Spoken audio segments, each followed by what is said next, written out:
This channel does not promote any violent, harmful, or illegal activities. All content provided by this channel is meant for an educational purpose only. এই মুহূর্তে breaking news, Great Eastern trading company দিচ্ছে festive sale offer. Lucky draw কন্টেস্টে পেতে পারেন গাড়ি, two wheeler, LED TV, electric kettle, mixer grinder এবং আরো অনেক কিছু। 65% ডিসকাউন্টের সাথে 20% ক্যাশব্যাক, এছাড়াও একটা ইএমআই ফ্রি, আকর্ষণীয় এক্সচেঞ্জ অফার, 10 কোটিরও বেশি উপহার ও ক্যাশব্যাক। এই সুযোগ হাতছাড়া করবেন না। আজই আসুন আপনার নিকটবর্তী গ্রেট ইস্টার্ন ট্রেডিং শোরুমে। খুশির 100 দিন কাটুক গ্রেট ইস্টার্নের সাথে। জল যন্ত্রণার ছবি এখনো যে আছে শহরে, সেটাই আপনাদের সামনে তুলে ধরছি। তার কারণ দুর্ভোগ কাটেনি একেবারে অজয়নগরে, যেটা বাইপাস সংলগ্ন আবাসন, সেখানে কি দুর্ভোগ দেখুন। আবাসনের ভেতরে প্রায় 1 হাঁটু সমান জল, ইলেকট্রিক সাপ্লাই রুমে জল ঢুকে গেছে, বিদ্যুৎ পরিষেবা বন্ধ করে দেওয়া হয়। 48 ঘন্টার বেশি বিদ্যুৎহীন রয়েছে আবাসন। চরম দুর্ভোগ বাসিন্দাদের। পুরসভার তরফে পাম্প বসিয়ে সেই জল বের করার চেষ্টা করা হয়েছে, কিন্তু ফল হয়নি কিছুই। এই অবস্থা অজয়নগরের। দুর্যোগের দুদিন পার হয়ে গেছে, কিন্তু অজয়নগরের চেহারাটা এখনো পাল্টায়নি। এখনো জলমগ্ন অজয়নগর এলাকা। অজয়নগর এলাকার বেশ কিছু রাস্তা এভাবেই জলমগ্ন হয়ে রয়েছে। স্থানীয় বাসিন্দারা যারা রয়েছেন তারা কিন্তু চরম দুর্ভোগের শিকার হচ্ছেন, কারণ এই রাস্তার ওপর দিয়েই স্কুলে যেতে হচ্ছে, কর্মক্ষেত্রে যেতে হচ্ছে। খুবই অসুবিধা, হাঁটুর একবারে তলা অবধি জল, তারপরে বাইরে তো বেরোনোই যাচ্ছে না, তারপরে কেঁচো টেঁচো নোংরা, মানে খুবই অবস্থা খারাপ। বাসে টাসে উঠতে গেলে 1 হাঁটু জল পেরিয়ে যেতে হচ্ছে। এই যে হাইওয়ে যেটা আছে, হাইওয়েটা অনেক উঁচু হয়ে গেছে, আমাদের এখানে নিচে হয়ে গেছে। তো এই সার্ভিস রোডে যত সব জল হাইওয়ে থেকে আসে, এই জলগুলো সমস্ত ট্যাপড হয় না। এখানে এরা কেএমসিগুলো করেছিল, কিছু পাইপলাইন আর এগুলো করেছিল, কিন্তু এগুলো কোনো সাকসেস হয়নি। অবস্থা খুব সিভিয়ার, পাওয়ার নেই। ফর্চুনেটলি ওয়াটার আছে এখনো, কিন্তু এইটা এখন পাম্প করা হচ্ছে, দেখা যাক, লেটস সি হোয়াট হ্যাপেন্স। হ্যাঁ, মানে এটা তো কিছু করার নেই এখন, ভেরি স্যাড সিচুয়েশন। ওইদিকে তো আরও বেশি জল, অনেকটা লেভেল নেমে গেছে, কিন্তু এখনও দেখছি জল আছে।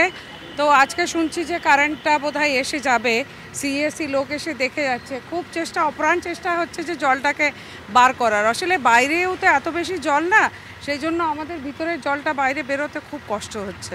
এখনো পর্যন্ত এই আবাসনে ইলেকট্রিসিটি চালু করা যায়নি, কারণ ভেতরে এখনো পর্যন্ত জল জমে রয়েছে। জল জমার কারণে চরম দুর্ভোগের মধ্যে রয়েছেন এলাকার মানুষজন সহ এই আবাসনের বাসিন্দারা। ক্যামেরায় গৌরবের সঙ্গে সময়, TV9 বাংলা, কলকাতা। একটা পুরসভার কাজ হচ্ছে সরকারের তোষামত করা, অথচ তারা নাকি স্বয়ংশাসিত সংস্থা। 40,000 কর্মী নেই।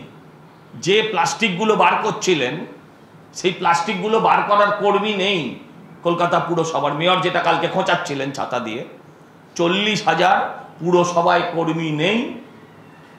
কয়েকদিন আগে তারা এই কথা নিজেরা স্বীকার করেছে পুরসভায় দাঁড়িয়ে। তাই আমি অনুরোধ করব আপনাদের মাধ্যম দিয়ে জনতার কাছে, যে ভুল আমরা করেছি, খাল কাটা দরকার, কিন্তু আমরা 11 সালে যে খালটা কেটেছি, সেই খাল দিয়ে যে কুমিরটা এসছে, আমাদের কাছে দুটোই পথ আছে, হয় কুমিরকে বধ করো, নয় কুমিরের পেটে যাও। বাংলার মানুষ সেটা সিদ্ধান্ত নেবেন আগামী কয়েক মাস বাদে। উনি দয়া করে চুপ করে থাকুন। মুখ্যমন্ত্রী এসে অনেক বাজে কথা বলেছেন। বাম আমলে আমরা নিকাশি ব্যবস্থা অনেক সংস্কার করেছিলাম বলেই এখনও বৃষ্টি হলে পরে জল কলকাতা শহরে জমে না, জমলেও দ্রুত নিকাশ হয়। উনি তো তখন ক্রেডিট নিয়েছিলেন, আমি আসার পর তো জল জমছে না। আপনি আসার আগে যে কাজটা হয়েছে, সেই কাজটা কারা করেছিল?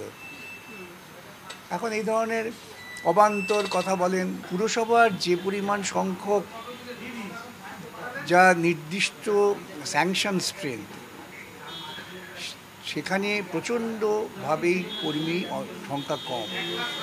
কর্মী বিনিয়োগ হচ্ছে না, ওর টাকা নেই, কন্ট্রাকচুয়াল লেবার দিয়ে কাজ করাচ্ছেন। এই সত্যটা স্বীকার করতে বাধা কোথায়? উনি মেলা খেলা বিজ্ঞাপন করে যেটুকু টাকা উপার্জন হয় মদ বিক্রি দিয়ে, সেটুকু টাকাও সেসব জায়গায় খরচা করে দেন। কতটা সম্ভব হবে এই জলগুলো নামানোর সঠিক সময়? এটা বলা সম্ভব নয়, যেমন 109 ওখানে ড্রেনেজের ইনফ্রাস্ট্রাকচারটা পুরো তৈরিই হয়নি। 108 পুরো ড্রেনেজের ইনফ্রাস্ট্রাকচার তৈরি হয়নি। 110 পার্টলি হয়েছে, পার্টলি হয়নি। 104 তারও ওই অবস্থা। এখন যদি সমালোচনা করি, আপনারা বলবেন পুরনো কথা তুলছেন।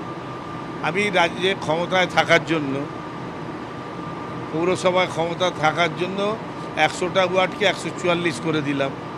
যাদবপুর, বেহালা, গার্ডেন রিচ এগুলো তো গ্রাম ছিল, সে গ্রামকে মানুষ করতে করতে আসছি আমরা, তো তাতে কিছু প্রবলেম থেকে যাচ্ছে। না না, রাত 10টার মধ্যে বেরোতে হবে কেউ বলেছে, আমার জানা নেই। যে বলেছে কী অঙ্কে বলেছে আমি জানি না। আমি বিশ্বাস করি অঙ্কে 1 আর 1 2 হয়, 1.5 হবে না আর 2.5 হবে না। বুঝিয়ে দিয়েছি আপনাকে হিসেবটা।